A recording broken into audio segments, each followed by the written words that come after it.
Chapitre 19. Oracle sur l'Égypte. Voici, l'Éternel est monté sur une nuée rapide, il vient en Égypte, et les idoles de l'Égypte tremblent devant lui, et le cœur des Égyptiens tombe en défaillance. J'armerai l'Égyptien contre l'Égyptien, et l'on se battra frère contre frère, ami contre ami, ville contre ville, royaume contre royaume. L'esprit de l'Égypte disparaîtra du milieu d'elle, et j'anéantirai son conseil, on consultera les idoles et les enchanteurs, ceux qui évoquent les morts et ceux qui prédisent l'avenir. Et je livrerai l'Égypte entre les mains d'un maître sévère, un roi cruel dominera sur eux, dit le Seigneur, l'Éternel des armées. Les eaux de la mer tariront, le fleuve deviendra sec et aride. Les rivières seront infectes, les canaux de l'Égypte seront bas et desséchés, les joncs et les roseaux se flétriront. Ce ne sera que nudité le long du fleuve, à l'embouchure du fleuve, tout ce qui aura été semé près du fleuve se desséchera, se réduira en poussière et périra.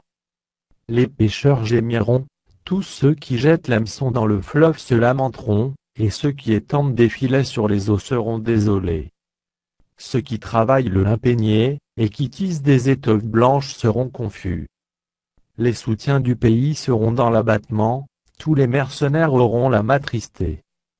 Les princes de Tsoan ne sont que des insensés, les sages conseillers de Pharaon forment un conseil stupide. Comment osez-vous dire à Pharaon je suis fils des sages, fils des anciens rois? Où sont-ils donc tes sages? Qu'ils te fassent des révélations, et qu'on apprenne ce que l'Éternel des armées a résolu contre l'Égypte.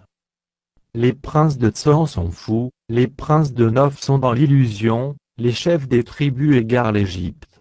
L'Éternel a répandu au milieu d'elle un esprit de vertige, pour qu'il fasse chanceler les Égyptiens dans tous leurs actes, comme un homme ivre chancelle en vomissant. Et l'Égypte sera hors d'état de faire, ce que font la tête et la queue, la branche de palmier et le roseau.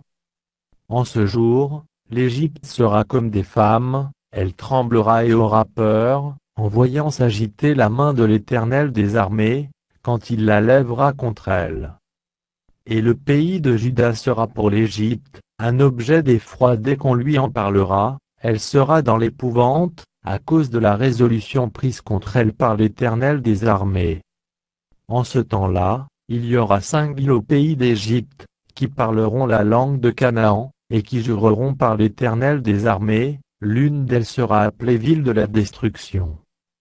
En ce même temps, il y aura un autel à l'Éternel au milieu du pays d'Égypte, et sur la frontière un monument à l'Éternel. Ce sera pour l'Éternel des armées un signe et un témoignage dans le pays d'Égypte. Ils crieront à l'Éternel à cause des oppresseurs, et il leur enverra un sauveur et un défenseur pour les délivrer. Et l'Éternel sera connu des Égyptiens, et les Égyptiens connaîtront l'Éternel en ce jour-là, ils feront des sacrifices et des offrandes, ils feront des vœux à l'Éternel et les accompliront.